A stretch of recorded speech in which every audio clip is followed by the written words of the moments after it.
Rady Children's Hospital.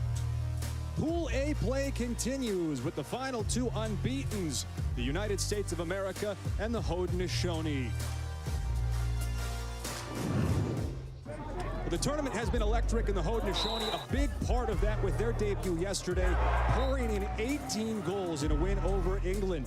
The United States, they had their offense kick-started in the win over Australia with 10 first-half goals. They'll try and pick up where they left off last night. Looking at the standings current to this very moment, these are the two teams at the top after Canada beat Australia earlier this afternoon. England is off and will be back in action tomorrow. Hi, everybody. We welcome you inside the broadcast booth at Torero Stadium. He is Quint Kesenick. I'm Cooper Perkins, and we're thrilled you'd spend your Saturday night with us. Quint, this is an electric matchup, not just in the tournament, but for lacrosse in general. The Haudenosaunee, they're always the home team, okay? This is their sport, and they play this beautiful game with a certain style. They don't print. They write in cursive. They write in script, calligraphy, and you'll see some of the most beautiful goals on a lacrosse field tonight. One man was responsible for authoring more of those goals yesterday than anybody else. Austin Stott's number 83 put up a snowman, tying the tournament record with 8 goals. Big left-hander from Six Nations, now plays for the San Diego Seals of the NLL, and he parks himself on that crease. He's got magical hands. He was a first-round pick back in 2018 in the indoor draft. He's dealt with some knee injuries, but one thing that has always been a constant for Austin Stotts is he has money in the bank from close range. For the United States of America, their offense jump-started to the tune of 10 first-half goals, balanced the story. Yeah, I love the play out of Matt Rambo, Rob Pinnell, and Kieran McCardle, the 3 starting attackers. And then I thought you had excellent contributions from guys like Charlie Bertrand and Ryan Conrad from the midfield. USA got off to a good start. They scored 10 goals in the first half, but kind of limped their way through the second half in that win over Australia. They've got to tie together 60 minutes. Buckle up your seatbelts. It's a pure electric factory in San Diego. United States, Haudenosaunee, coming up next.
America's finest city, San Diego, California, the site for Pool A play between the United States of America and the Haudenosaunee. Cooper Perkins, Quint Kesenick, our entire crew from Torero Stadium. This is going to be such an interesting game of skill. The matchups are compelling across the board. Right out of the gate, what does the Haudenosaunee need to do to put the United States on their heels? I think goal scoring in this game is going to be a constant for both teams. If the Haudenosaunee can win enough faceoffs and get enough ground balls, translate those into possessions, it's going to be fun to watch Lyle Thompson and company operate. My biggest issue is that if Trevor Baptiste and T.D. Erlin dominate faceoffs for the United States, I just worry. I worry about the Haudenosaunee close defense, and we'll see how this thing develops. There's Trevor Baptiste, the best in the world at taking draws. Matches up against Jeremy Thompson, who is the only faceoff man that the Haudenosaunee have brought with him. 36 years old, now in his 4th World Championship tournament.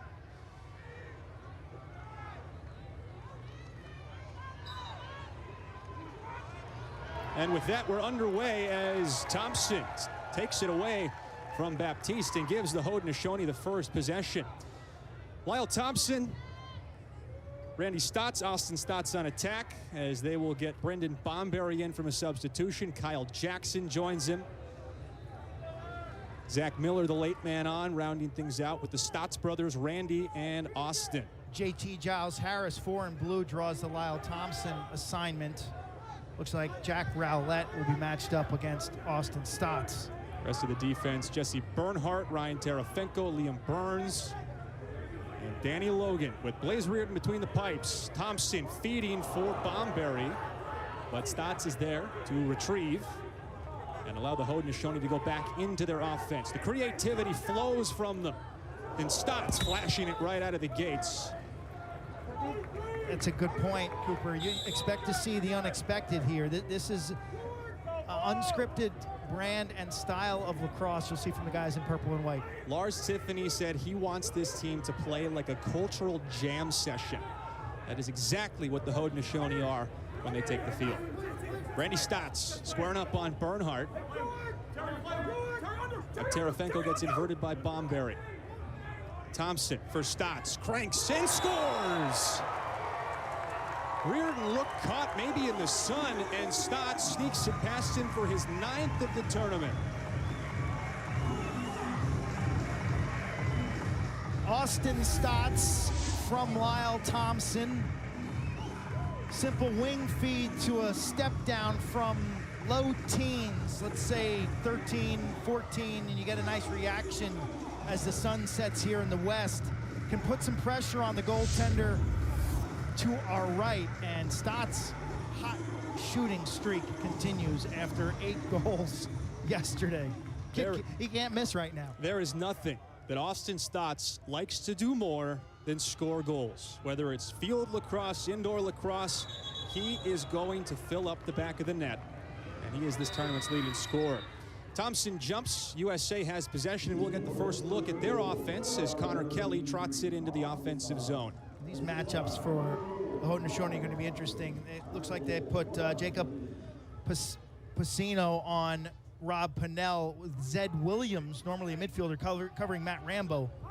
Teammates for the Whipsnakes, line mates on attack. You've got Zed Williams now playing defense for the Haudenosaunee, 36-1. USA works it around. Defense led by Kaysen Tarbell versus Kieran McCardle. Now Connor Kelly, always a threat to shoot.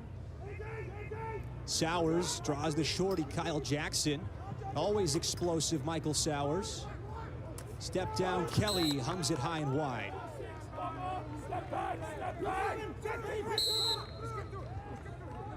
No Tom Schreiber on the first shift. He is dressed, but took a couple of hard hits for the U.S. yesterday, and we aren't sure whether we will see him tonight or not. Rambo's shot just wide of the cage. So we get Brennan O'Neill on the first line of offensive middies instead. Yeah, O'Neill, Sowers, and Kelly. Connor Kelly gets the bump up. And here come the Haudenosaunee. Kaysen Tarbell, the Cornell product, motoring into the offensive quarter. On defense, Michael Earhart is available tonight and is on the field sporting number 28. Matt Dunn is not dressed. It's a good sign for Team USA. They've been cautious with Earhart's hamstring. He didn't play in either game. The opener at Snapdragon Stadium was that Wednesday night against Team Canada, and then last night he sat it out. 23-man rosters, you got to stay healthy. Austin Stotts pulls it way out and gets set with Jack Rowlett drawing the assignment. Now over to his brother Randy. Two of them playing with Lyle Thompson right now in Major Series Lacrosse for the Six Nations Chiefs. Here's Thompson, whips it high, and the backup from Stotts keeps it here. The Haudenosaunee in white, USA in blue. Thompson moves like water, okay? If he can go either way. That time he chose to make it a physical game. He chose to engage JT Giles Harris with the body. He also can be like a snake and slither around a defender. Speaking of slithering, Austin Stotts slithers into a double team and gets a shot away. That was Earhart who came over to harass him and help his teammate Rowlett. The U.S. defense already off to a better start than England was against the Haudenosaunee yesterday. Haudenosaunee pumped in the first goal, not even a minute in, thanks to Randy Stotts. Thompson feeding, Austin Stotts pulling it near side. Going to be interesting to see what the slide or doubling mentality is from Team USA in the blue jerseys. Do they support and double team Thompson to make him a passer, or do they leave JT Giles Harris 4 in blue locked up against 4 in white and dare him to beat him off the dribble? Now Randy Stotts breaking down on Jesse Bernhardt, one of the captains for Team USA. Back around the perimeter, Austin Stotts, the younger of the two Stotts brothers. He swims his way into a double team, and that's one thing he does better than anybody, maintain possession through double and triple teams. Lyle Thompson. Stotts forcing it in for Thomas Hogarth, the name that field lacrosse fans might not be super familiar with, but an excellent crease player in the indoor game right now for the Peterborough Lakers. Long possession. Got to be happy if you're Lars Tiffany and Scott Marr, the offensive coordinator for the Haudenosaunees. They set great picks. That's one thing we've seen so far in their half-field set. Their picks are set creatively and effectively. Thompson bullies his way into the middle. Now backpedals floating out towards the restraining line. Stotts rolls underneath, gets by Goodrich, and then trying to flip it back to Eli McLaughlin. British Columbia-born McLaughlin, late addition to the roster with DeHogan Nanticoke not available. Both of them have dealt with injuries that were sustained in the NLL Cup that saw the Buffalo Bandits and the Colorado Mammoths square off. Randy Stotts wheeling around, backhands it wide. Ultra dangerous Stotts, the righty, graduate of Syracuse back in 2015. Plays for Six Nations, and he's good-sized righty at 30 years old, 6'2", 217. He and Austin Stotts putting a lot of pressure on this Team USA defense. USA on the ropes here early, trying to fend off Thompson and company.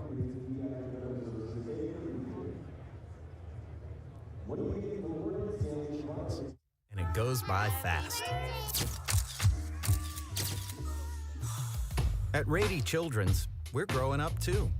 Always looking for answers and new and better ways to care for your kids. That's true. Researching, innovating, breaking ground. As they soar to new heights, Ignition. We're ready for takeoff too. Lift off.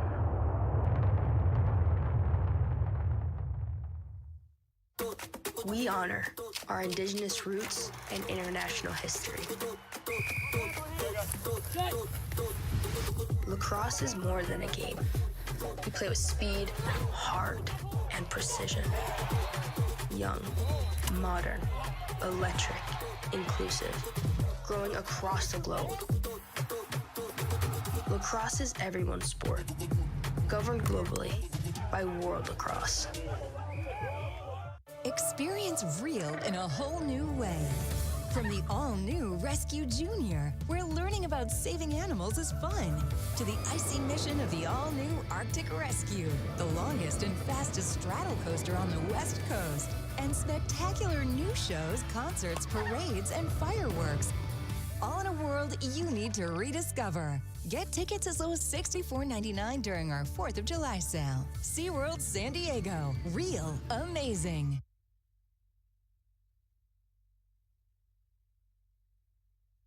Out front of the United States, 1-0 as Lars Tiffany has to be happy with his team's start. 14th edition of the World Lacrosse Men's Championship. This is the 32nd game out of 107 spread across 5 different fields at 2 locations, all of them available on the ESPN family of networks.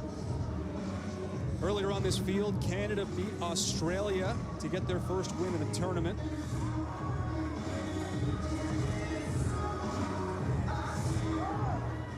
Game 34 going on right now, and lacrosse is really ascending across the globe right now. 86 teams playing internationally. 30 are here, divided into 6 groups of 5 teams. Strong showing so far. Teams like Israel, Puerto Rico, Japan. Italy has been a bit of a surprise. They've been very good. Thompson called for a war, and the USA will pick it up and get right to work. Stars and Stripes beating Canada in pool play on Wednesday night at Snapdragon Stadium after the opening ceremonies in front of a really large crowd. This event will culminate on July 1st with a bronze medal game and a championship game on ESPN2. Charlie Bertrand gets it across the timeline for the USA. The weather's not so hot here in San Diego, I tell you that much.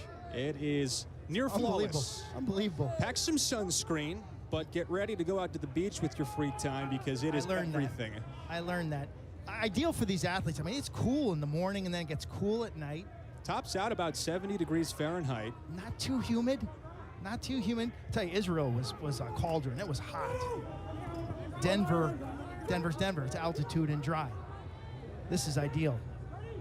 Bertrand floating backwards. Now Sowers dodges on a short stick. Gets topside. Sowers!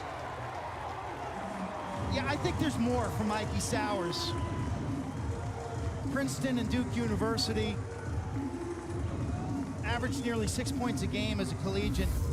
Wrapped up his career for Duke in 2021.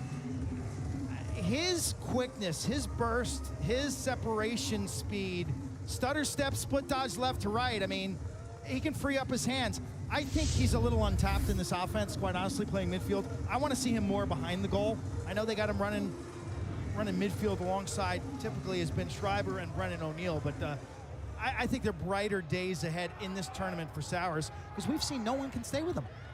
He's an automatic double team. Like, we have not seen one player come close to being able to cover him. Baptiste with a clean face-off win. For Sowers, that's his 4th goal of the tournament. He's now scored in all 3 USA games, matching Brennan O'Neill, the collegiate from Duke, for the most goals in the Stars and Stripes. Early 1-1 tie, Austin Stotts and Mikey Sowers, the 2 goals thus far at Torero Stadium. And a big one for Pool A supremacy. Nice crowd here as well. You know, you play in this late game and so many of the athletes will come down. You see the Aussies still on the far side. They haven't gone home. I'm sure they've reserved some seats at the pub in about an hour and a half, but this place is packed, and what a great venue for the fans. There's not a bad seat in this house. They're hovering right over the field. It's like a hockey arena. Here's O'Neill with a hard dodge down the alley, reverses it for Kelly. Flag comes in. USA will head to the man up unless they score here. Pannell floating around. Probing against Jacob Pacino. Backside feed McCardle. It skips harmly to the turf, and the USA will head to the man up for the first time. I think we're going to get a hold or a slash. Let's see what it is on Oakley Thomas. Oakley Thomas, a lefty, played at OCC, first team NJCAA, that's JUCO All-American after his career at Salmon River High School in upstate New York, to 28-year-old. The USA on the extra man. No Tom Schreiber yet. He is dressed. We're not sure if we'll see him. So a little bit of a different look in the man up than we've seen. Feeding out front for Rambo. Nice defense. Rambo seals there. And they're looking for a step down from the lefty, Brennan O'Neill, who's up camera side. And that drew the defense to O'Neill, and then Rambo cut off of his seal and just couldn't catch the lefty feed inside. Clock drifts under 3.5 to go in the first. Haudenosaunee opened the scoring thanks to Austin Stotts, his 9th of the tournament. Mikey Sowers, just a couple of minutes ago, answered for Team USA. As now the Haudenosaunee in white on the clear, led by their goaltender in his 4th Men's World Championship, Warren Hill. Now the USA getting back on defense as Kyle Jackson, ever shifty and dangerous from the midfield, former Michigan Wolverine. This is a good group. You got Jackson and you got Zach Miller, 33, in white, played at Denver. 2 outstanding collegiate and pro players in 2 different, multiple leagues. Yeah, both of them in the NLL. Kyle Jackson also in the PLL. Bomberry gets bodied by Jake Richard, and the USA has transition. Richard for McCardle. Rambo rolling back to top side, and the United States will settle into their 6-on-6. Fantastic recovery. Fantastic recovery by the Haudenosaunee, especially Zed Williams, as he breaks down and deals with Rambo on the corner there. Again, Zed Williams is an attackman out of the University of Virginia who plays for the Whipsnakes. Conrad. And Hill dropping down makes the save for the Haudenosaunee. The lefty from Six Nations.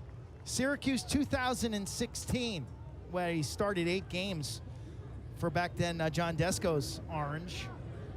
Yeah, Hill's an interesting one because he's barely played field lacrosse since the 2018 championship. Lars Tiffany was telling me, he called him up to tell him he made the team, and he said he needs a new chest protector because his field chest protector was left in his bag and it got eaten by mice. It got eaten by mice. You don't tell your head coach that. You can't tell your head coach that. Mice food off the chest Coach, of Warren Hill. I haven't played field goalie in 4 years. I need a new chest protector. Lyle Thompson dodging on JT Giles Harris. Rolls back, always with his eyes up. But Warren's looked good. He did back to international play in 2014. The World Championships in Denver. Jacob Patterson, the Arizona product. Played at Albany, now back around the perimeter and to X, where Randy Stotts handles as the clock winds under a minute to go in the first. Just one Austin Stotts goal so far for the Haudenosaunee. Randy Stotts behind the back. Hogarth whistles a submarine shot wide. He's got that in his arsenal, doesn't he? Wow, that's a close-up of Austin. But Randy, 45 in white, has one of the best behind-the-back passers that I can remember in the last decade. He runs the point on the power play for the Halifax Thunderbirds for exactly that reason. Behind-the-back passing is nearly flawless. Lyle Thompson content to let the Haudenosaunee take the last possession here in quarter number 1. A couple of number 4s staring at each other. Thompson at Giles Harris. Split dodge. Works his way to the top side. Giles Harris giving nothing. 10 to shoot. And Thompson gets it to Austin. Austin Stotts hits the post. And the USA gets bailed out by their little orange friends to end quarter number 1. That is a fantastic quarter for the Haudenosaunee. They should be fired up. Their fans are on their feet because they just stood toe-to-toe with the U.S. and really controlled the flow. They outshot them. They outplayed them. Just comes down to finishing. And what could be an historic evening. You just watch the first quarter. You don't want to miss the next 3 because it is pure electricity from San Diego. USA, Haudenosaunee, locked up 1 apiece.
The 2023 World Lacrosse Men's Championship, sponsored by Rady Children's Hospital, the largest children's hospital on the West Coast, ranked among the 10 best children's hospitals in the nation. After 15 minutes of play, we are locked at 1. The United States and the Haudenosaunee at the top of Pool A, the last two unbeatens. And Quint, that first quarter was a thing of beauty for the Haudenosaunee, controlling the tempo and pace of this game. I thought they outplayed him, quite honestly. I thought Jeremy Thompson facing off did a nice job. It's almost as if he's not challenging for the clamp, but he's hit him with a strong counter right away, and they've kept this crowd on their feet, really outshooting Team USA with a 1-2 punch. It's been Lyle Thompson from the right-handed wing and Austin Stotts from the left-handed wing, and then every now and then here comes Randy Stotts, right-handed or with a behind-the-back pass. So if you're a fan of the Haudenosaunee, and let me tell you, like every nation here, they love these guys. These guys are rock stars. They're happy with what they're seeing.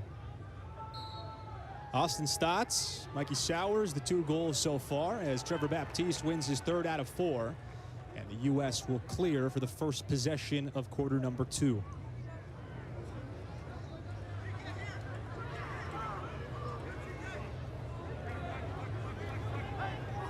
U.S. beat Australia last night with a big first half that saw them erupt for 10 goals.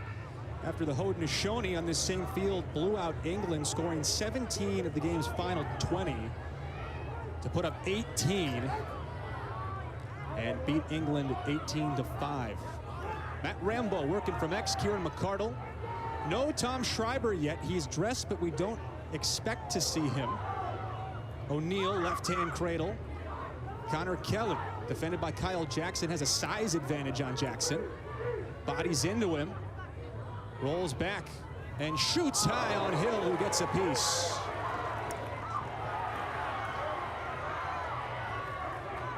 And it's Ron John who comes out with the loose ball. That's a big-time play in the corner.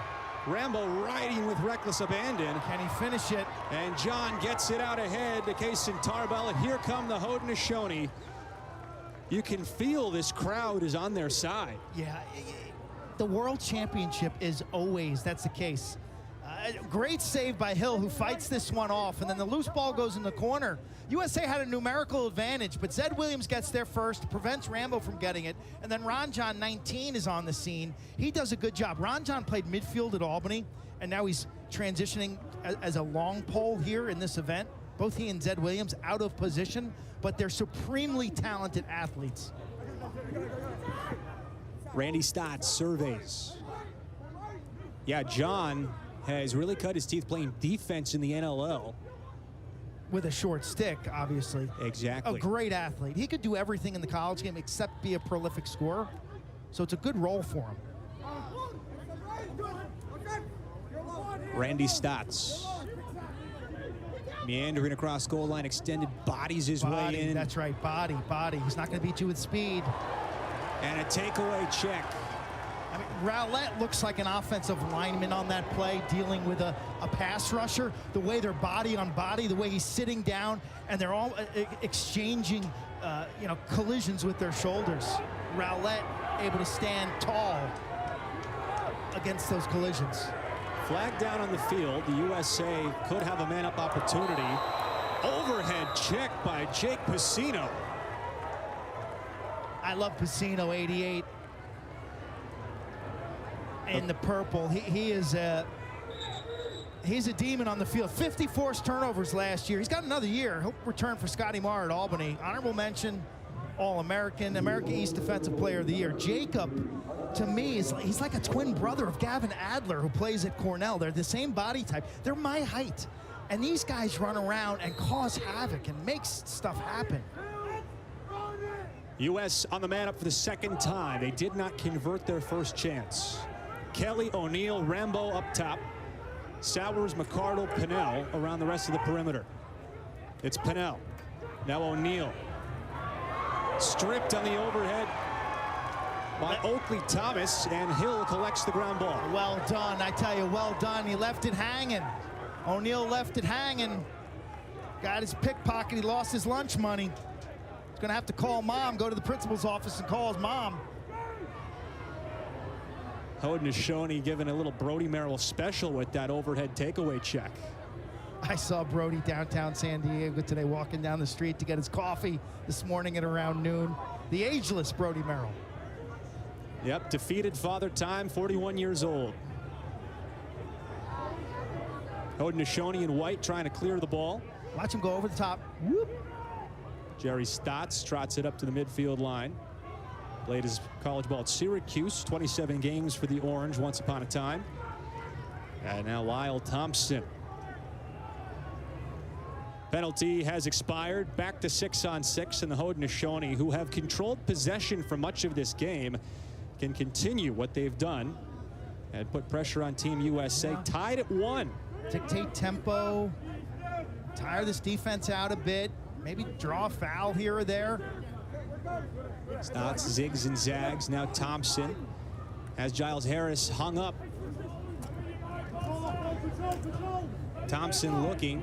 He's got all day now. It's not like there's a shot clock here that favors the defense. He's going to wait until the perfect pass presents itself. Playing against his former college teammate, Blaze Reardon. Hate to be the goalie right now. I wonder if they're chatting with one another. Having a good-natured conversation. Thompson still surveying as the Haudenosaunee just cycling through their offense away from the ball. This is where their pick setting is so big. Guys like Thomas Hogarth, elite finishers in the NLL. He's number 84. Austin Stotts, number 83. Now Thompson trying to back his way to Shooter's Island. Thompson maintains possession and goes down. Drew the foul. And a flag. Drew the foul. JT Giles Harris, I thought, did a wonderful job, body on body, keeping his stick in the right spot. Lyle is so strong. He's got amazing balance. And Thompson low to highs it out of bounds, and a man-up opportunity coming for the Haudenosaunee for the first time tonight. Lyle at times reminds me of like a Bruce Lee type athlete who's got tremendous quickness in his hands, but a certain balance and strength. Look at that. Okay, he goes, what, 6 foot, 180 pounds? And he's slicing through bigger men with lacrosse sticks trying to take him down. He has got incredible balance and strength in the fray. Stotts, Jackson, Bomberry, Thompson, the other Stotts, Randy, and Thomas Hogarth for the Haudenosaunee. It's Jackson. Who's got some pop from the outside? Randy Stotts, now Lyle Thompson. USA's packed in really tight. Bomberry's probably got the biggest shot of the group outside Austin Stotts. It's a group that would prefer to shoot from 8 yards and in. Thompson has a look. Thompson scores! On the feed from Austin Stotts, the Haudenosaunee are back in front.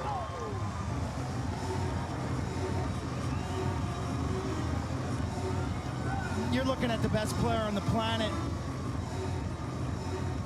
Albany class of 2015, a two-time Tuaraton winner.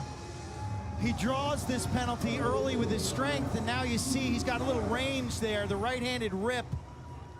Takes his time with it, uses a defender, shoots it right off the defender as a screen, and knows that Blaze Reardon is a left-hander, Cooper, and he brings that ball near side pipe where there's nothing that the netminder can do.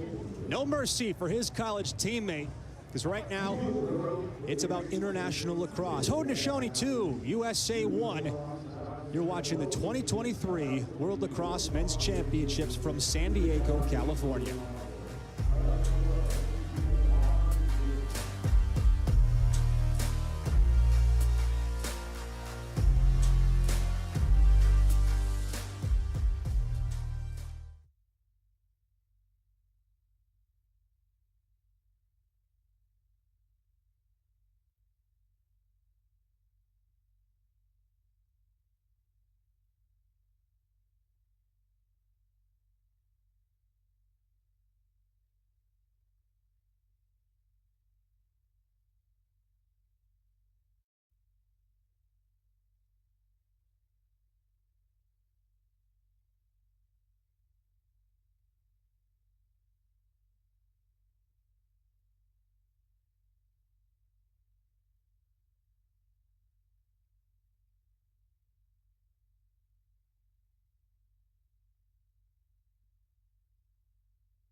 Something's brewing at Torero Stadium. Haudenosaunee 2, United States of America 1. Halfway through quarter number 2. Cooper Perkins, Quint Kesenick, Lyle Thompson just put the Haudenosaunee wearing the white out in front on a man-up goal. Quint, it's been a masterful performance, dictating the pace and the tempo, but also executing on their chances when they've presented. Thompson as good of an example as any on that man-up goal. Austin Stotts, 1 goal, 1 assist. Lyle has kind of owned the last 5 minutes. He's got 1 goal and 1 assist, but really what stands out is the Haudenosaunee defense. They're making this happen. They're handling their matchups for the most part from the defensive midfield. Okay, Michael Sowers beat him once, but otherwise it's been really good. And then down below, Jerry Stotts is playing great. Pisano has been awesome, and then the transplant from midfield or attack, Zed Williams, has held his own against Matt Rambo. Zed Williams drawing that tough assignment behind the net. Talk about a team guy willing to do anything to help the Haudenosaunee win. He has the matchup right now as Rambo gets a screen from Brennan O'Neill. USA has not led in this game. Step down, Sowers steered aside, Hill. Offside bouncer, Hill's a lefty, and he had to move for that. Great feet. Big man, 250 pounds in the net. O'Neill. Another save. And a rebound controlled by Blake Gibson McDonald, who gets it out to Ron John, and the Haudenosaunee are loose. Kaysen Tarbell pushing the fast break. Numbers. Thompson whips it wide. Nice recovery by the U.S. Earhart comes in out of the box, the substitution box, 28 in blue. He covers the point man, and he covers the point attackman and waves the defender to the far side of the field. So it was a break, but it was just a momentary break. So good defensive recovery. Earhart wearing number 28, right in the middle of your screen, making his debut in this tournament after sitting out the first USA games. Give and go. Shot from Jackson. And a rebound. Kicks wide. Bomberry crashed the crease looking for that rebound and had his stick checked at the last second. On the near side, it's Randy Stotts. Had a nice opening game against England yesterday. A couple goals, a couple assists. Led them in scoring 5 years ago in Israel. That was Zach Miller. Haudenosaunee have not trailed in this game. Almost 10 minutes into the second quarter, they are putting the pressure on the world #1 team. Brendan Bomberry using that big frame of his, and now Austin Stotts pulls it out and floats beyond the restraining line. He's defended by Jack Rowlett. That's been a fun matchup so far.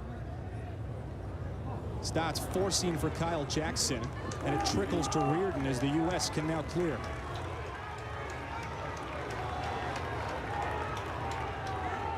They might have something cooking as the U.S. momentary numbers. Logan to Pinnell for McCardle. The pass was low. And Hill, a one-handed scoop.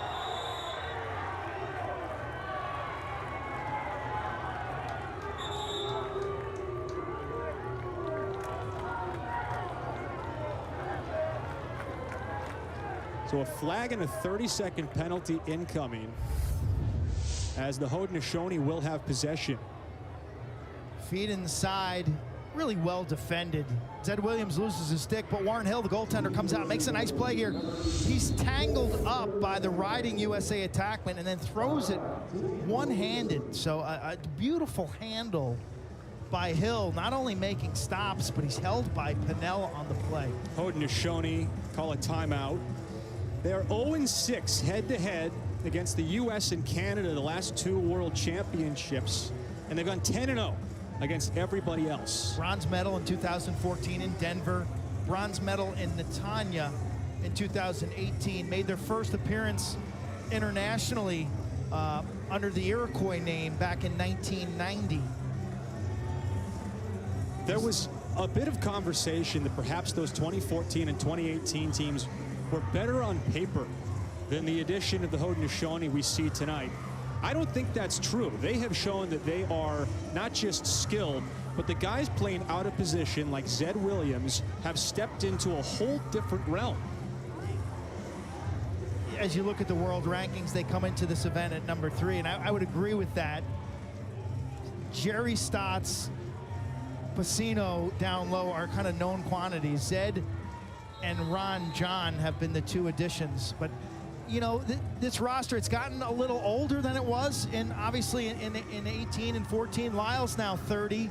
Randy Stotts is 30. Austin's still young buck at 25, but you know, Kyle Jackson got out of college in 2016. Brendan Bomberry's 28. Zach Miller got out of college in 2016. So it's a more mature, this is a very seasoned group. I mean, there's pros everywhere you look, right, Cooper? I mean, you go up and down this lineup. Obviously, there's Lyle, best player in the world, but then there's 2/3 of their lineup plays professional indoor lacrosse. And if they're not playing professional, it's by choice. Stotts brothers and Lyle Thompson right now both playing in the MSL, kind of illustrative of that decision. A treat for lacrosse fans to see them in the field game. They come out man up here. They're 1-for-1. Hogarth, and Reardon steals it from him. Good defense on the inside. It was Rowlett, 22 in blue, who just was pushing Hogarth to a severe angle, which made Blaze Reardon's job a little bit easier, as the goal was just a sliver.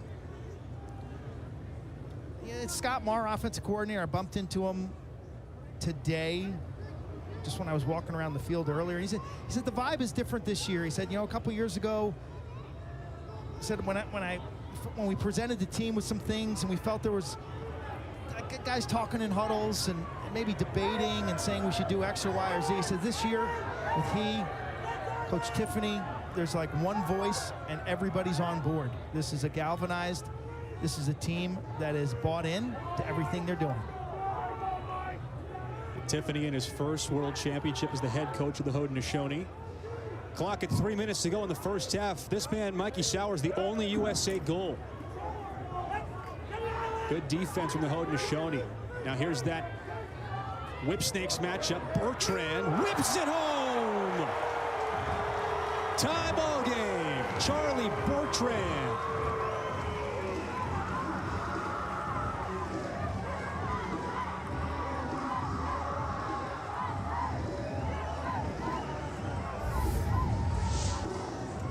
Rambo draws 2. Bertrand just with the step down.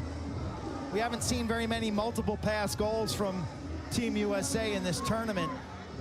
Just 1 or 2 against the Aussies yesterday in the first half. But as I said yesterday, Bertrand's going to have a really productive tournament because he can play without the ball. He's going to be the beneficiary. He's going to get a lot of mid-range looks, and he's got a lefty hammer, the mechanical engineer out of Merrimack and UVA. Now the first Division II product to make Team USA since 1990, and he's scored in all 3 USA games so far. He's a Baldwinsville guy. It's a Syracuse suburb, and it just shows you that great players, they can come from D2, D3. You're seeing a lot of JUCO guys on the Haudenosaunee. You don't have to be a top 10 recruit coming out of high school and go to Virginia and Duke to be playing in this event. Let's just put it that way. It's not where you came from, it's what you're becoming.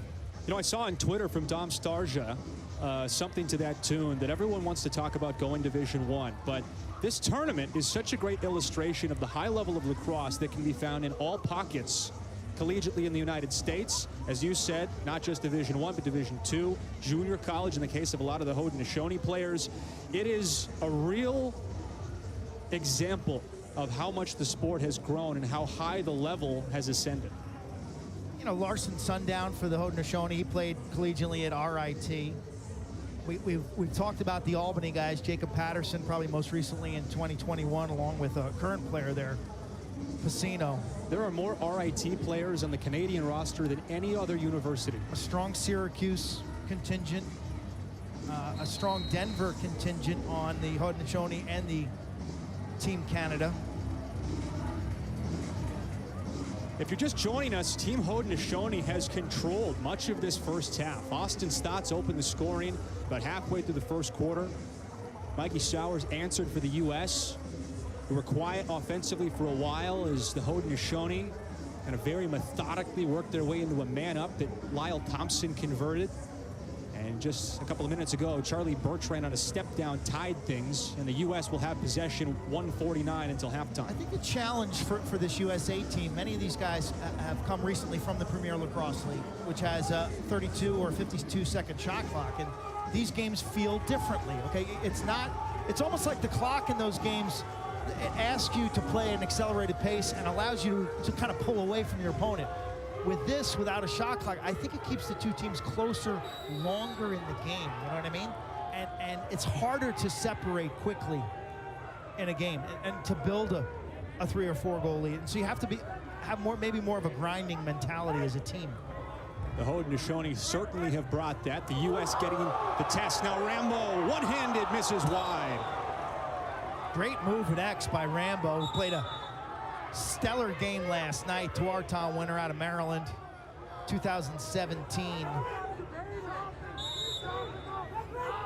Sowers, electric, scores! That's what I need to see from Michael Sowers. He should be playing attack. Why this staff has Michael Sowers playing midfield is beyond me. He's in his natural habitat. I was at the San Diego Zoo yesterday, and you learn about natural habitats. Well, Michael Sowers' natural habitat is behind the goal, and there's nobody on the Haudenosaunee team that can handle his speed, his acceleration, and his burst from X. Yeah, Ron John really caught on an island there, and Sowers with his 5th of the tournament. Princeton's all-time leading scorer with more than 300 points, and is playing a starring role for Team USA as they've taken their first lead of the game with less than a minute to go until halftime. See their head coach John Danowski directing the huddle. He's in his 2nd Men's World Championship tournament after leading the U.S. to gold 5 years ago in Israel. Of course, 3-time champ at Duke, one of the best to do it. Spent some time with 2 of his staff members before this game as they were scouting the Canada-Australia game. I watched part of that game with Charlie Toomey and Joe Amplo, the defensive coordinator. Guys were taking notes. That's the tricky part of this tournament, I think, for Canada and the U.S. History says it's like a 2-team affair, and you got the Haudenosaunee hanging out there, but they've never beaten us, and so I think it's challenging. I think it's challenging mentally and emotionally. You know, there you are, you're scouting Canada, but you got this big game against the Haudenosaunee today. You know, you get their best. This tournament's harder in person than it is on paper for Team USA. Mikey Sowers, 2 out of the 3 Team USA goals tonight. Upcoming a big face-off as Baptiste and Jeremy Thompson will square off. Whoever wins this can control for the last possession of the half. If you're the Haudenosaunee, a chance to tie. For the U.S., a chance to double them up. Yeah, watch Thompson. He's not even challenging. That time he challenged the clamp a little. He's been mainly a counter guy in this game, and it's been effective. Using Lyle Thompson as a wingman. You got to sell out. You got to put your 3 best players on the wings, because face-offs can lead to, again, a possession that's going to end this half. Barring a mistake, the U.S. will go to halftime with a lead, but they do have to clear it out of their own end, and the Haudenosaunee are a tough riding team. Going to a 10-man ride right now with Hill out of the cage, but Kelly will trot it across the timeline uncontested.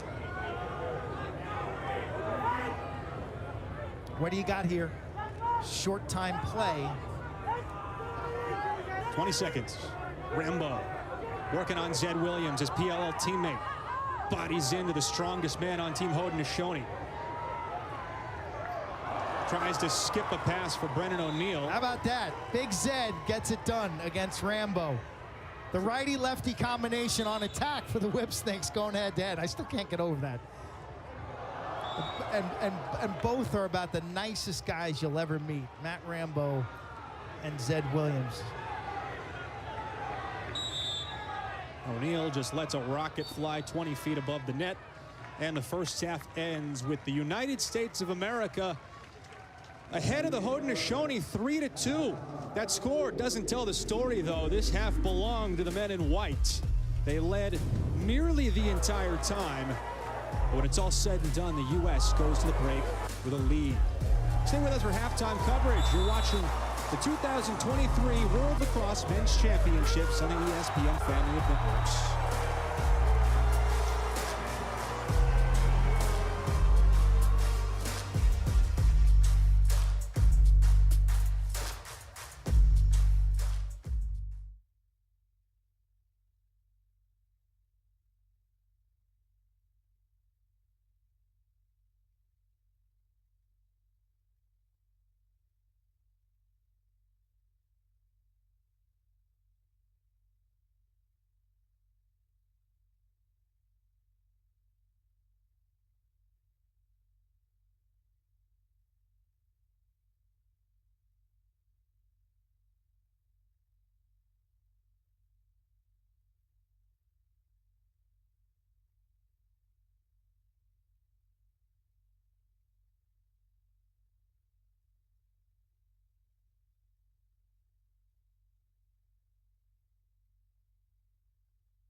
Halftime at Torero Stadium on the campus of the University of San Diego. The 2023 World Lacrosse Men's Championships only have seen 2 full days of competition in the books, but day 3 was not short for action. The Haudenosaunee made their debut in the tournament, and boy, did they ever put on a show. Just one of the many games around the 2 locations here in San Diego. Israel with a big win over the Philippines in Pool C. Uganda giving a look at what Africa lacrosse is all about. And the Haudenosaunee putting up 18 goals thanks to 8 from Austin Stotts and 3 more from Lyle Thompson. Just a little piece of all the action around the World Lacrosse Men's Championship. There's plenty more to come just 4 days in as we march our way on towards the semifinals and eventually the gold medal game. You're watching the 2023 World Lacrosse Men's Championship. Get your tickets at worldlax.com.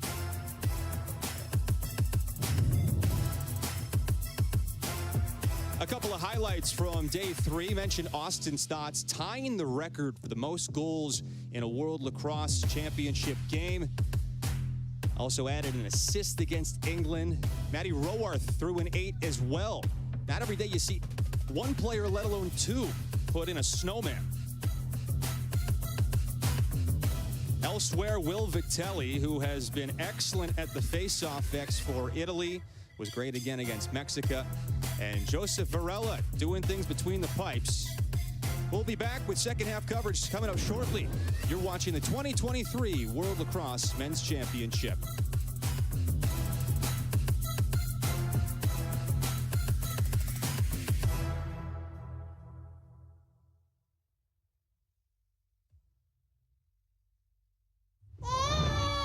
Kids grow up, and it goes by fast. At Rady Children's, we're growing up too. Always looking for answers and new and better ways to care for your kids. That's true. Researching, innovating, breaking ground. As they soar to new heights, Ignition. We're ready for takeoff too. Lift off.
Kids grow up, and it goes by fast.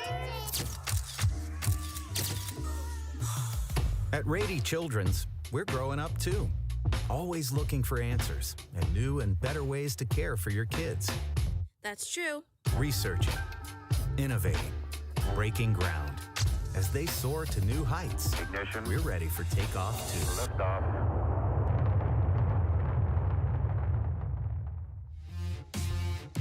Something is going on at Torero Stadium. 3-2 at halftime in a game the Haudenosaunee have controlled for much of the way. Hi, everybody. We welcome you inside the broadcast booth. He's Quint Kestenik. I'm Cooper Perkins. Quint, this first half was picture perfect in many ways for the Haudenosaunee. They controlled much of possession, and they have put the Team USA in a very uncomfortable position. They have, and they deserve a lot of credit for that. I like the play of their defense, their close defense, and their goalie, Warren Hill. I think they're winning some of the scrappy, the grinder, and the dirty plays, in terms of getting the ball, and they dominated time of possession. You have to give USA's defense some credit. They've been fending off Lyle Thompson and Austin Stotts pretty well. So it's a low-scoring game. It hasn't lacked action. And the Haudenosaunee giving the U.S. everything they can handle. Let's take you back through how we got to this point with the U.S. up 3-2 at the break. It started with the Haudenosaunee opening up the scoring. Austin Stotts got us right out of the game. It's been a righty-lefty combo. Lyle the righty to Austin Stotts. And Sowers shows his quickness. I think Sowers is going to be the key catalyst for Team USA as Thompson scores from the outside and then Bertrand for the U.S. And here's Sowers again. It's just clear to me visually that the Haudenosaunee, they don't have a defender with the speed who can handle Mike Sowers one-on-one, which means they're going to have to double team him, and then good things are going to happen. So if I'm the U.S., I move Sowers into a more primary position. Warren Hill, who you mentioned, has made a couple of big saves. Blaze Reardon, a couple of his own to turn away Team Haudenosaunee, as at halftime, the guys in white have made things tough on the guys in blue, and it has not lacked any bit of physicality and fun. Casino making things happen. There you see Zed Williams coming in. Jerry Stats has played some tough defense. This game's been a lot of fun. Second half coming up shortly. USA 3, Haudenosaunee 2.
You're watching the 2023 World Lacrosse Men's Championship presented by Rady Children's Hospital. Start of the third quarter, and we have a game on our hands. The United States, after trailing for most of the opening 30, leads the Haudenosaunee 3-2. It's the guys in white who have been the story with the way they have methodically controlled possession and pace Jeremy Thompson, who will face off against Trevor Baptiste in a moment, has done a nice job complicating the draws for Baptiste. It has not been an easy night for him by any stretch. And we're going to have to decide this one in the final 30.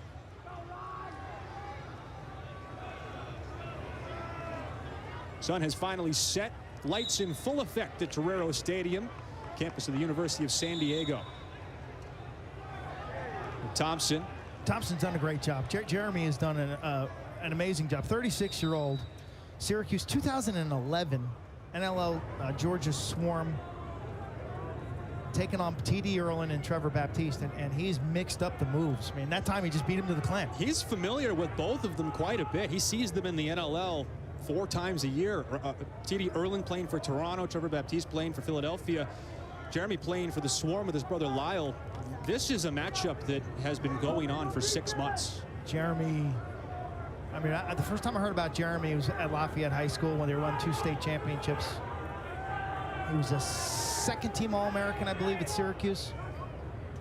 Zach Miller, former All-American in his own right at Denver. Kyle Jackson, Austin Stotts, who opened the scoring but has been quiet since then. Now Randy Stotts probes his way to goal line extended and muscles in on Bernhardt. Stotts rolling back and flinging a backhanded attempt with little to no angle. Stotts he's all in, and he's willing to take a beating to get to good areas. Lyle Thompson. Jackson step down, kicks wide. It's a nice look, nice little pattern. Jackson taking that Lyle Thompson. Zach Miller using his speed. Danny Logan not giving an inch. Now Randy Stotts has the defense hung up. It's a good angle here. Let's keep it on this end zone, and you'll see the different cuts and the way the defense will switch or stay with their men. They have to communicate. Oh, there's an open man. Thompson! Just as I say that, you'll watch this defense.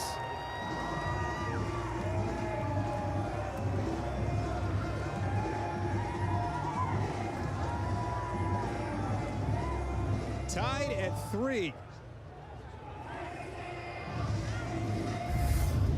This end zone look tells the story. Look at JT Giles Harrison, Rowlett inside. Okay, they're playing sides. Rowlett goes through, and 2 men are on Austin Stotts, and look at them. They're like, you said you had him. No, I had him. You had him. Nobody had Lyle. What a choice to leave the best player in the world open from Shooter's Island. Communication breakdown. Second of the game for Lyle Thompson, and we're back even 3 up. Look at that ground ball play. Kyle Jackson. That's got to be a hold. Draws a penalty. Flag comes in the Haudenosaunee. Baptiste went with the ice pick there, and I think he got caught inside. It was Kyle Jackson's arm, so another penalty against Team USA. 30-second technical against Team USA. 3rd penalty they've taken tonight. Haudenosaunee 1 for 2 on their extra man. Bomberry, Jackson, Thompson playing up high. Hogarth and the Stotts brothers down low. Haudenosaunee just tied the game. Bomberry running the point. Jackson with it. Now Austin Stotts. Bomberry does have some range. Lyle Thompson kicks wide. No one was backing up. Jack Kelly now in the game in place of Blaze Reardon to start the second half.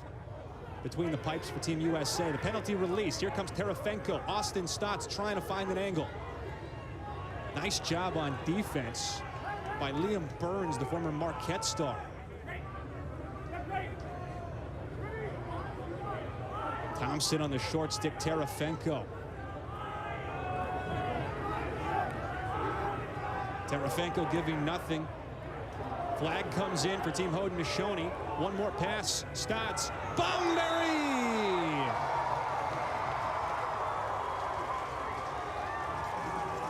Cutting to the net. And the Haudenosaunee are back in front.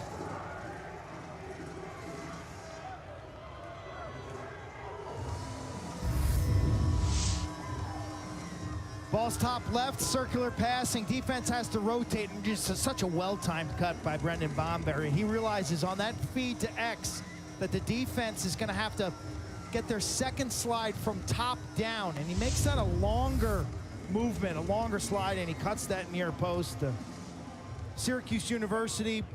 He was captain back in 2018, where he scored 28 goals and gives the Haudenosaunee another lead.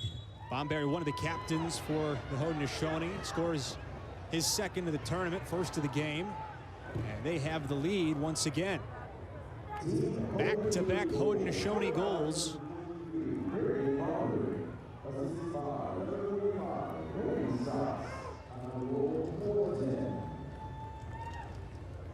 Don't get up and walk away. Oh, they're not. This place is jam-packed. Something both special. Sides, both end zones. And I walked this entire stadium. Cooper, this is a great stadium. I mean, we're going back to Snapdragon for the semis and the finals. Hopefully get 10,000 or more. But this place is packed, and the great seats. The VIP section back where Matt Casauer, see the left there, that VIP section? That's a high rent district back in the end zone. 5.5 minutes gone. Sowers has been an animal for Team USA today. Working the goal line extended, moving for Pinnell. That's what I want to see. You like that. O'Neal runs at an angle. Sowers is breaking ankles today, taking names. 2 in blue's got to get the ball. Tarbell turns away O'Neal, giving nothing to the Tualatin winner. Rambo stings it.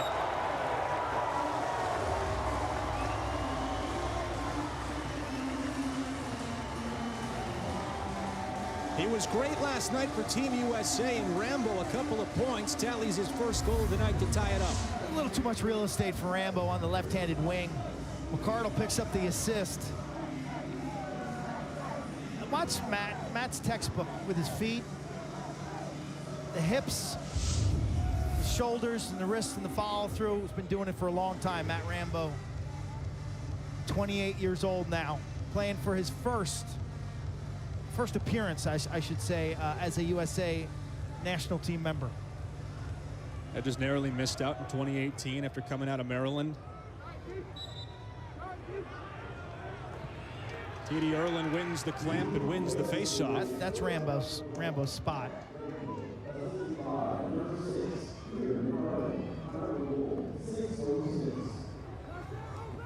They're in the halfway point in the third. The Haudenosaunee scored the first 2 goals of the second half, but Matt Rambo with the USA answer to tie it up just moments ago. What has surprised me? The Haudenosaunee defense. I thought the U.S. would have more success. I really did. Thomas, John, Pacino. Great job covering their man. Their off-ball concepts have been terrific. Conrad hits it high. And as I say that, it's a little bit of the announcer jinx. Sowers from the wing making things happen. And Michael Sowers now has 2 goals and 1 assist. He's just too fast and too quick. And if you're Lars Tiffany and this Haudenosaunee defensive staff, you're going to have to come up with some answers for number 2. Here he is, draws a double team. Conrad with a big-time step down. He's able to crow hop and then send that one into the night at about 100 miles an hour.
Rady Children's Hospital, presenting sponsor of the 2023 World Lacrosse Men's Championship. The largest children's hospital on the West Coast, ranked among the 10 best children's hospitals in the nation.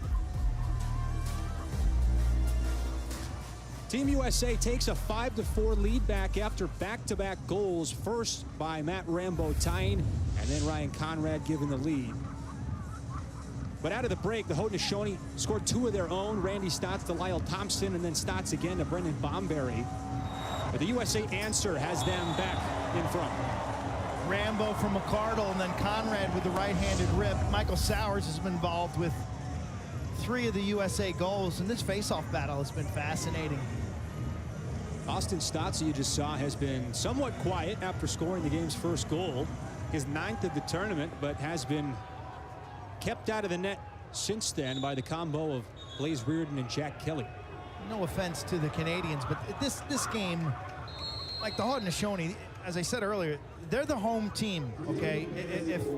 If the World Championships were played in, I don't know, anywhere, Kenya, Ethiopia, Uganda, it's their game, okay? So the Haudenosaunee are always the whole team. They have a huge fan base and support from many of the neutral nations. And the USA, as defending champs, always going to pack a crowd, especially in a late game. This place is packed to the rafters, and people are riveted right now by the action. Sowers using that speed. O'Neill with some space for a moment. Pacino comes out on him. Pacino, 88 in white. Tight feed, Sowers couldn't find it, and Pacino collects the loose ball. There he is. That's what he does. 88, causes turnover, scoops up loose balls for Albany. 78 grounders last spring. It's an Albany team that lost to Bryant in the America East Final in overtime, a heartbreaker. And Bryant made the NCAA tournament. The Haudenosaunee are 0-6 against the U.S. and Canada, the last 2 World Championship tournaments, but 10-0 against everyone else. They're within 1 of potentially breaking through tonight in what would be one of the all-time great games in lacrosse. It would, that's fair. It would be an historic moment for their program. To call it an upset would not be appropriate, but it would be a massive accomplishment. Here's Zach Miller. Lyle Thompson, a couple of goals tonight. He's been everywhere, just like you'd expect from the best player in the world. Only chance field lacrosse fans have to see him on grass this summer. Methodical. Motoring into Giles Harris, rolling, shooting, and denied by Kelly. Touched out by Kyle Jackson with the hockey slap. Big time stop by Kelly, goes down to a knee.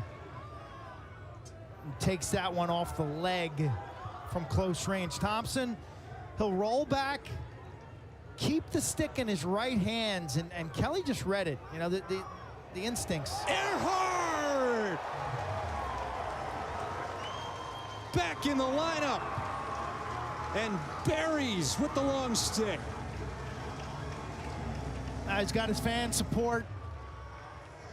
He can be a big-time energy catalyst for this USA team in transition. He is a Herculean figure as a long pole meaty, the best in the game right now. From 15 yards, brings it, and then you see the celebration, some authentic joy for a change from USA, who at times in this tournament has looked kind of stone-faced, quite honestly. And maybe that'll fire him up. Earhart back in the lineup tonight. MVP of the tournament 5 years ago in Israel. And Earhart making an impact in his return to the lineup for Team USA. Now the face-off battle really getting important as the U.S. mounting possessions and putting pressure on this Haudenosaunee defense that was so stingy in the first half. Clock ticking, under 4 to go in the third. The Haudenosaunee scored the first 2 goals of the quarter to take a 4-3 lead, but a 3-0 USA run has us at 6-4. Bertrand on a short stick, lost the ball, but fortuitous for the U.S., squirts right to Rob Pinnell, who then splits a double team and has an unsettled chance for just a moment.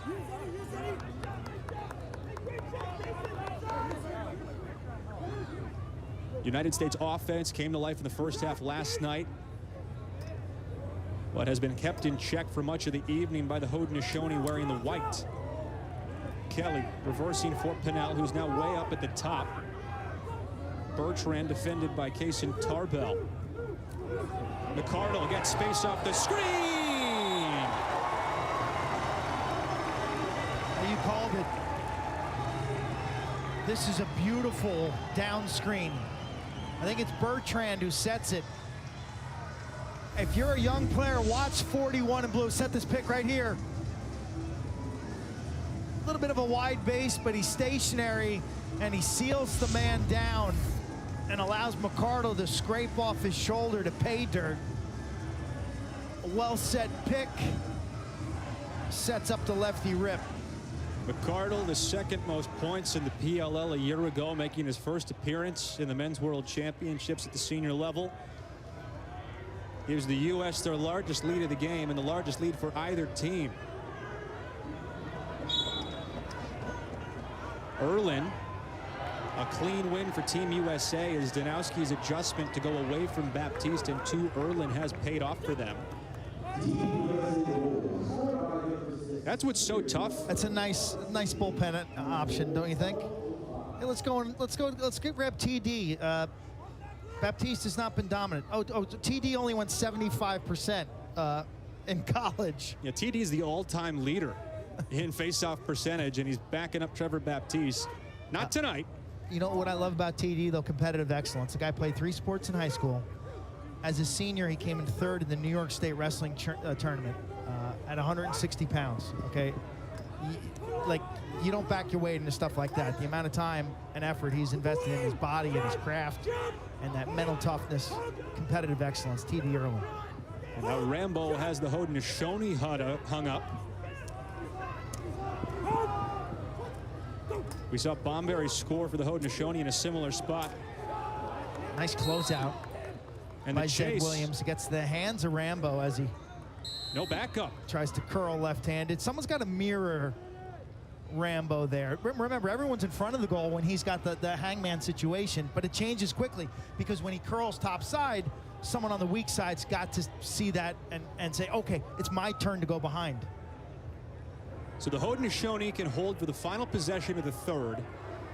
The USA on a 4-0 run that has allowed them to take control of this game that previously had been hanging in the balance, with both teams never leading by more than 1. Patterson whips it for Randy Stotts. Bodies in on Bernhardt. Under 20 to play in the 3rd. Lyle Thompson with the right hand. 7 to play. Thompson. Here comes that creativity. He's got 1 second. And he had a look for Hogarth. They couldn't handle the pass as the U.S. fired up on their sideline, sneaks out of a tough spot and into the 4th on a 4-0 run. The USA, a 4-0 run. JT Giles Harris digging in defensively. It was Rambo from McCardle, tied it up at 4. Then Conrad with a heat seeker. Earhart from distance, and I thought that was the juice goal. And then McCardle off the pick. 4 straight for Team USA.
The 2023 World Lacrosse Men's Championship, sponsored by Rady Children's Hospital, the largest children's hospital on the West Coast, ranked among the 10 best children's hospitals in the nation.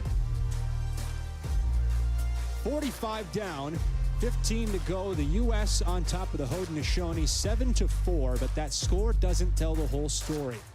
The guys in white controlled the first half, then scored the first 2 goals in the third quarter to take a 4-3 lead. But since then, the USA has dominated the face-off X and poured in a 4-0 run, as they have now put Randy Stotts and the Haudenosaunee on their heels. Big picture, this event has a week to go. It'll finish off on July 1st in Snapdragon Stadium with a championship game and a bronze medal game on ESPN2. The semifinals are what, on Thursday? Quarters, I'm going backwards here. Quarters are on Wednesday, and pool play has what, 2 more days? Pool play ends on Monday. For the U.S., they wrap pool play against England tomorrow. Haudenosaunee still have 2 more games against Canada and Australia tomorrow and Monday, respectively. Erlin, who has relieved Trevor Baptiste and had quite a bit of success against Jeremy Thompson, wins another faceoff.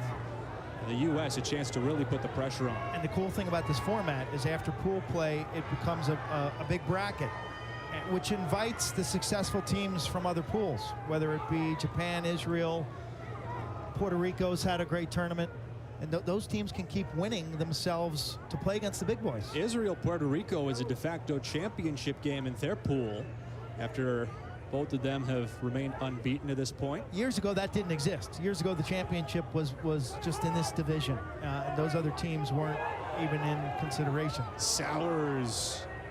And to me, that's awesome.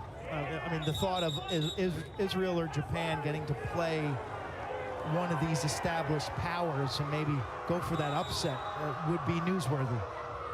Haudenosaunee on the clear after they were awarded the ball. They got to get something going now on offense. Little spin cycle. Lyle has kind of dominated the touches on the recent possessions. I may go to Randy Stotts.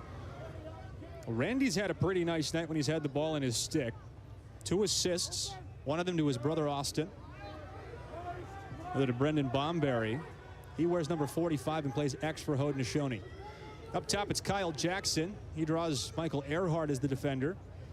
Now Zach Miller going at former Denver player and fellow alum Danny Logan.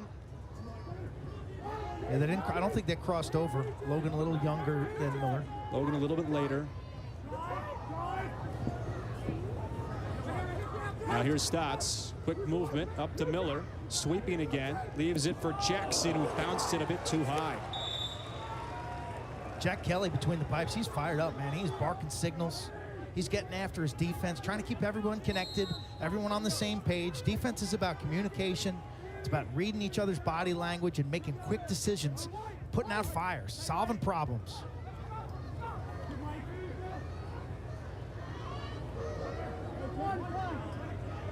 Going back to Miller to initiate. Austin Stotts bullies his way in. He's a freight train downhill when he gets momentum, but he's struggled to do so against Team USA tonight. The ball just doesn't come out of his pocket either. He's got that 2-handed cradle. It's cemented in his stick. You should see some of the things he does in the indoor game. It is impossible to triple team Austin Stotts and take the ball away from him.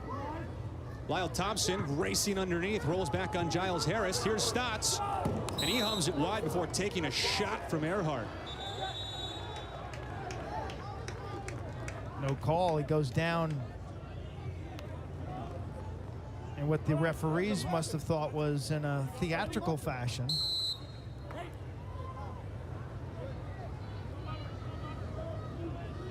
You make the call at home. Watch him. He'll release this. Oh, no, he got poked pretty good. He got poked a little late and high. Stotts again. Now Miller. Logan back out on him. Haudenosaunee trying to snap a 4-0 USA run. Miller works it back to Jackson. Thompson beats the keeper. The run is broken, and the Haudenosaunee are back within 2.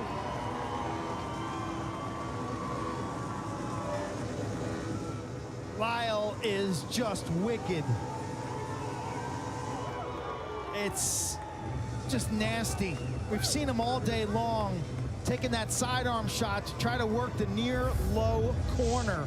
Watch what he does with this one. He leans in right-handed, body bounces off, and then a sidewinder just buckles Kelly from distance. I got Lyle down for 3 goals and 1 assist. Hat trick and 4 points for Lyle Thompson.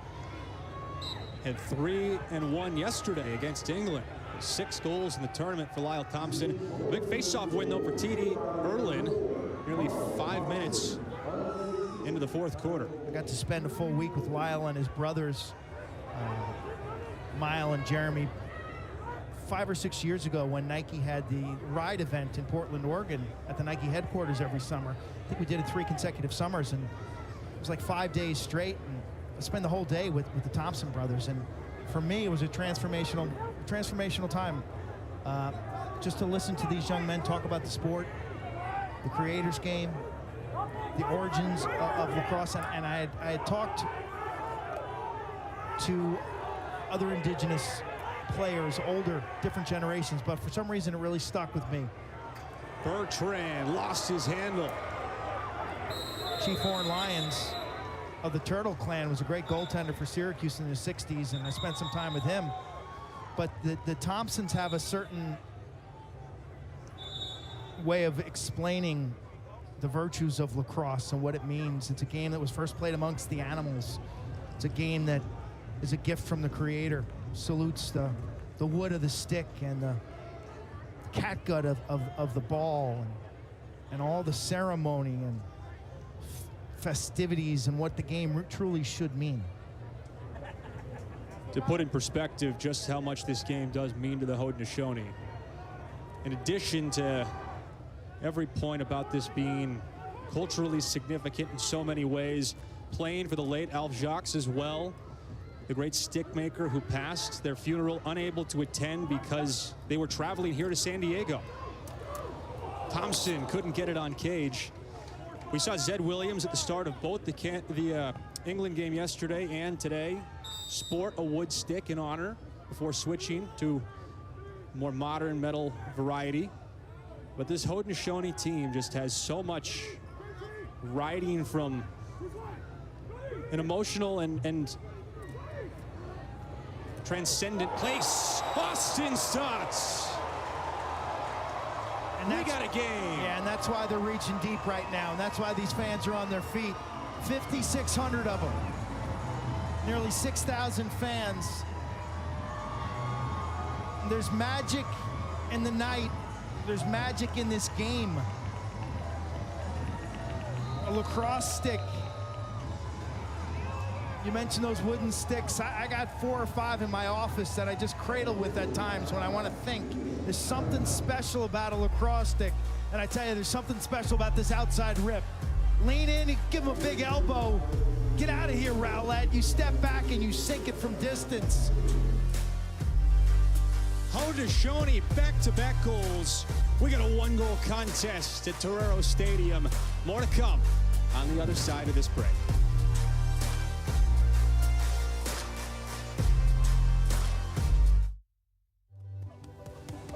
At Morgan Stanley, old school hard work meets bold new thinking. At 87 years old, we still see the world with the wonder of new eyes, helping you discover untapped possibilities and relentlessly working with you to make them real.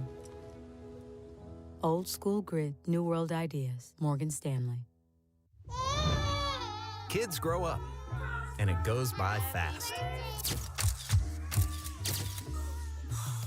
At Rady Children's, we're growing up too, always looking for answers and new and better ways to care for your kids. That's true. Researching, innovating, breaking ground. As they soar to new heights, Ignition. we're ready for takeoff too. Lift off.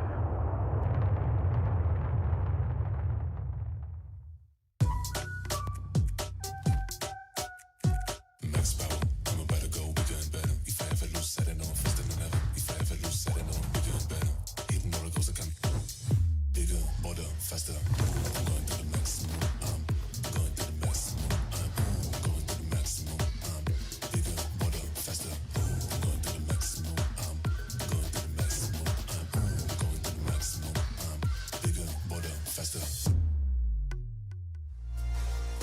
Every once in a while, there's a game where you remember exactly where you were and what you were doing. This one has the potential to join that tier. 8 minutes to go. The Haudenosaunee, with back-to-back goals, have pulled within one of Team USA. Austin Stott's the most recent. And we have a ball game, to say the least. 8 minutes to go, tons of time. Both teams with their full allotment of timeouts. You see Lars Tiffany, the University of Virginia head coach, who grew up in upstate New York, went to Lafayette High School, very familiar with the indigenous culture in central and western New York. The Haudenosaunee trying to beat the #1 ranked team in the world. T.D. Erlin, a clean face-off win, gives the U.S. a chance to eat some clock here. Remember, without the shot clock and international rules, possession matters a whole lot, especially down the stretch with a narrow lead. Next goal. I mean, lacrosse is a next goal game. Like when you're playing, you're always saying, okay, next goal, next goal. That's all you really should be thinking about. How are we going to get the next goal? Well, right now, the next goal matters big in this one. Haudenosaunee scored the first 2 of the second half to take a 4-3 lead. Then the U.S. ripped off 4 in a row. Then back-to-back Haudenosaunee goals have pulled them within 1. Sowers has been a key catalyst, 2 in blue. McCardle probing, reversing. McCardle scores!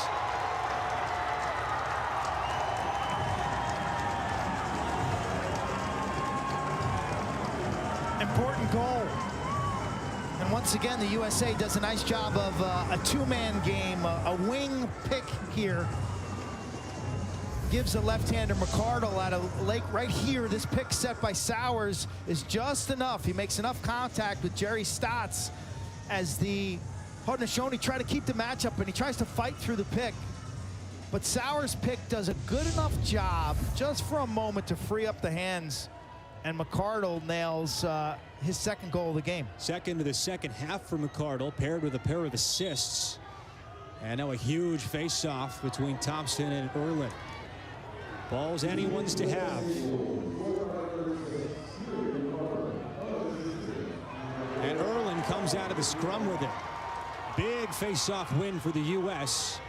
after snapping the short 2-0 Haudenosaunee run. The 3 face-off men we've seen in this game, whether it's Jeremy Thompson, T.D. Erlin, or Trevor Baptiste, they can field their position. They are not face-off, get-off type players. These guys are terrific round ball players, great balance and skill. They can shoot, they can pass, they can dodge. It's what makes that position, to me, so compelling, when you got guys who can stay on the field and make things happen. The U.S. has won 9 consecutive World Championship games. Hill fights it away. Warren Hill's been really solid for the Haudenosaunee. He's the former Syracuse goalie, the lefty. Big man, moves his feet. Pennell, Kelly, Sowers, O'Neill, McCardle, and Rambo for the U.S. Stotts on ball on defense, along with Tarbell, John, Jackson, Williams, and Hill between the pipes. McCardle! The hat-trick goal and a sigh of relief for Team USA.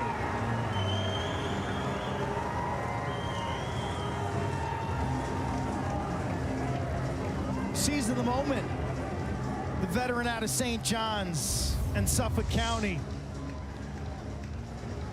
Kind of sniffing this out. Does a hesitation move. Yo-yos top right here. There's a yo-yo, and then he turns and gets his shoulders into it. And I think the bounce shot is what gave Hill some issues. He puts that ball out well in front of the crease and kicks over the shoulders of Hill. And that was a monumental goal now with a 3-goal margin. The USA can start to stall. Haudenosaunee have got to stretch and possess. And Erlin, another clean win as the U.S. has all of the momentum and all of the leverage right now. Back-to-back USA goals after Team Haudenosaunee pulled to 7-6. So now things can spiral out of control. If you're the Haudenosaunee, you're down 3 with 3 to go. Eventually, you're going to pull your goalie here. You're going to double, and USA will just spread the field wide and try to end this game on this possession. 16 out of 19 faceoffs won by the U.S. And that playing large down the stretch here as they try and ice the game against the Haudenosaunee. Connor Kelly on a split dodge. Defended by Blake Gibson McDonald. Now back behind the net to Rambo. Under 3.5 left. McCardle, 3 second-half goals, has been a huge spark plug for Team USA. 3 in a row, too, right? Natural hat trick for Kieran McCardle. And he's called for a ward. Big opportunity for Team Haudenosaunee now. And Zed Williams will bring it across. Think we see him stay on and play a shift of offense with the pole? I think he's looking for help. Miller swallowed up, flag down, man up opportunity coming for the Haudenosaunee.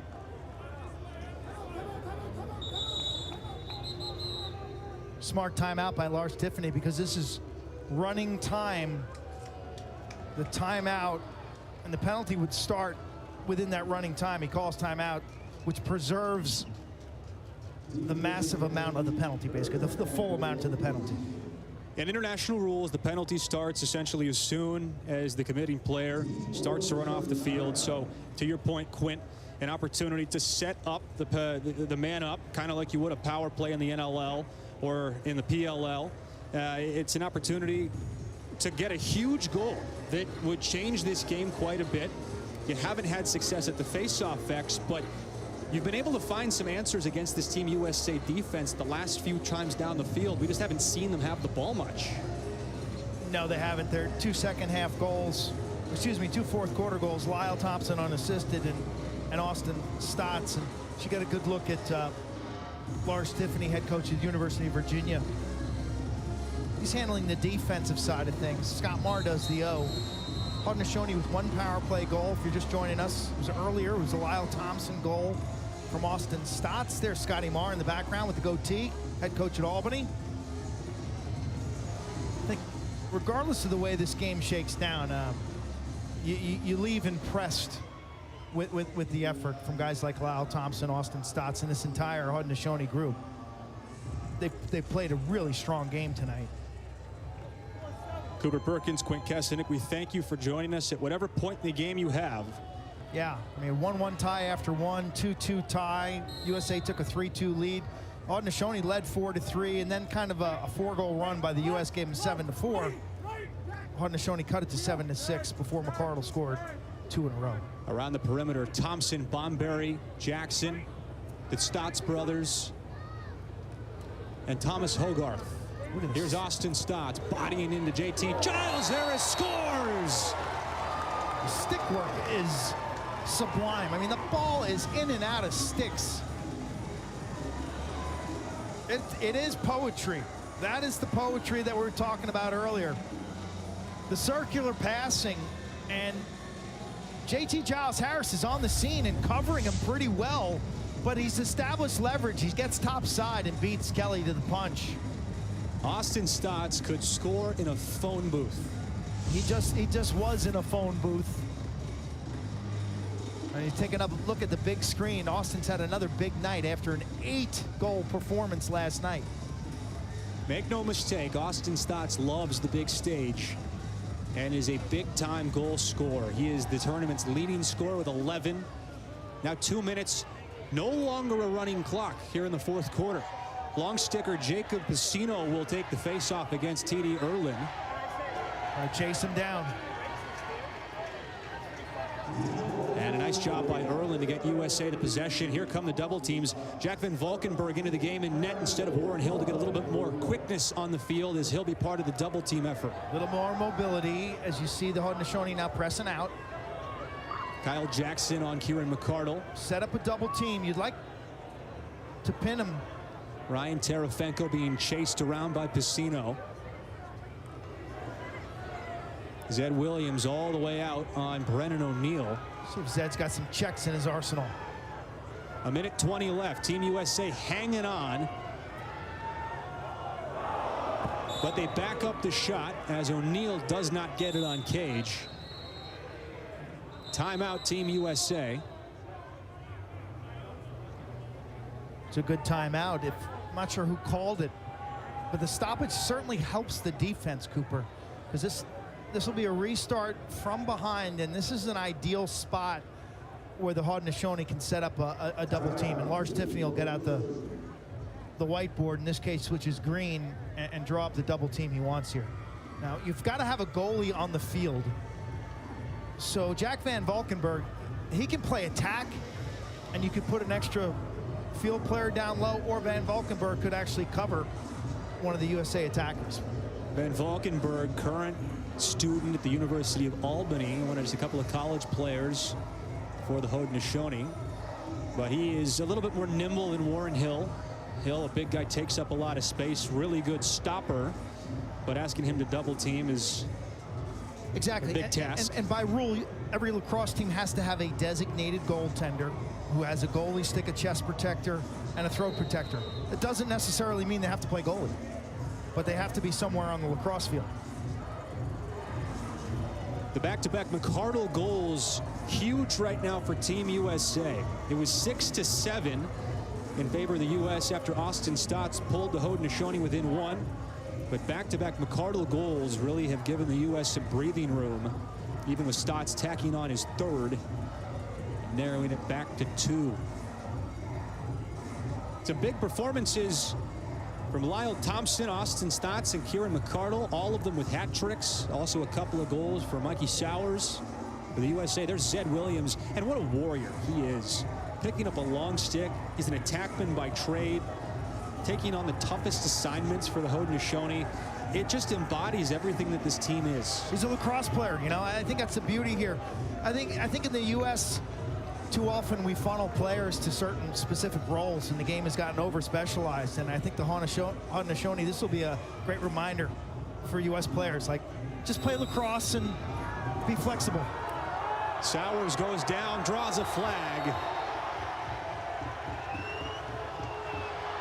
And the U.S. will watch Zed Williams heads off. He's a little ticked off, and I would be too.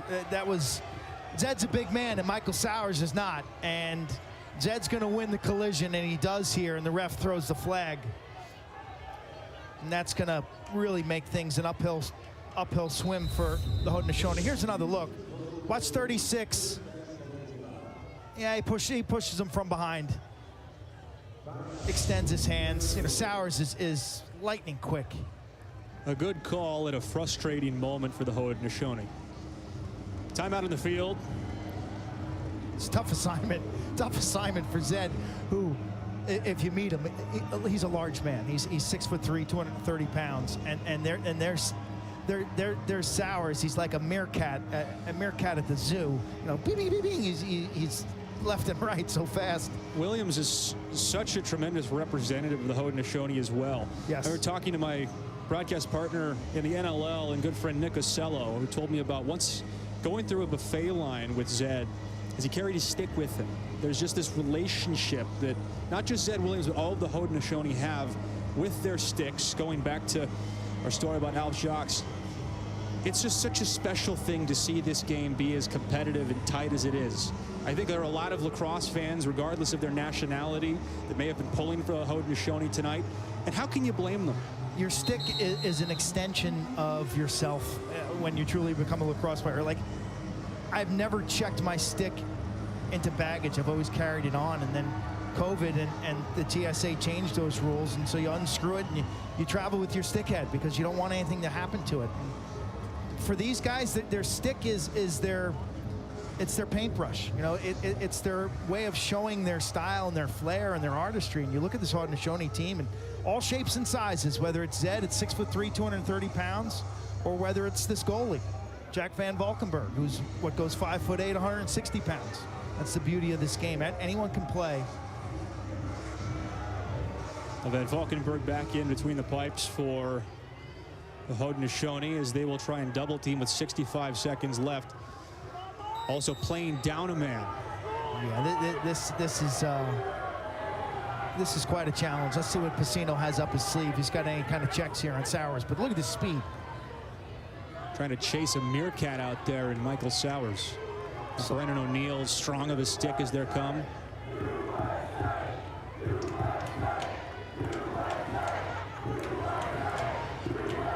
O'Neill chased around by Casey Tarbell. Clock winding towards 35 seconds. U.S. man up after Zed Williams called for the push from behind. We're back to even strength as Gibson McDonald comes on. Haudenosaunee can double if they want to. Terefenko. Now Connor Kelly, 20 seconds.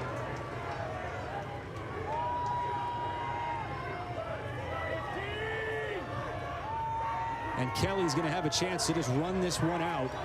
Chased around by Pacino and Gibson McDonald. And the U.S. is going to escape with a 9-7 win over the Haudenosaunee. An incredible performance by the Haudenosaunee, who get a round of applause from every person in the stadium. They didn't come out on top tonight, but they did everything to showcase just how much this game means to them and how important it is. And they represented everything as brilliantly as anyone in the lacrosse community could possibly hope. They set the tone here in San Diego as you look at the updated Pool A standings. 30 nations. And the way these young men play, the way they conduct themselves, the way they honor the game is infectious for us all. Haudenosaunee back tomorrow against Canada. This same field, Torero Stadium, at 7 o'clock local, 10 o'clock Eastern time. The USA will play just before them, rounding out pool play against England. Just a remarkable game, yeah, start to finish. That was fun, and what stands out to me, you know, Austin Stotts, Lyle Thompson. I mean, Lyle Thompson's 30 years old now. Who knows how long he's going to continue to play.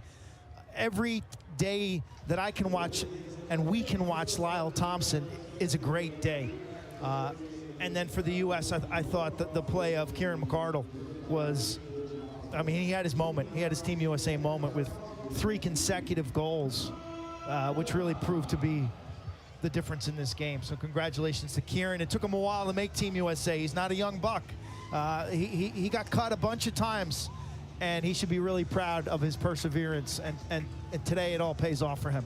One final time, the USA 9, the Haudenosaunee 7, in a game that was electric from start to finish, in a display of respect across the lines that should make everyone proud to be a lacrosse fan tonight. For Quinn Kesenick and our entire broadcast crew at Torero Stadium, I'm Cooper Perkins saying thanks for joining us. We hope you'll continue to watch our coverage of the 2023 World Lacrosse Men's Championship on the ESPN family of networks.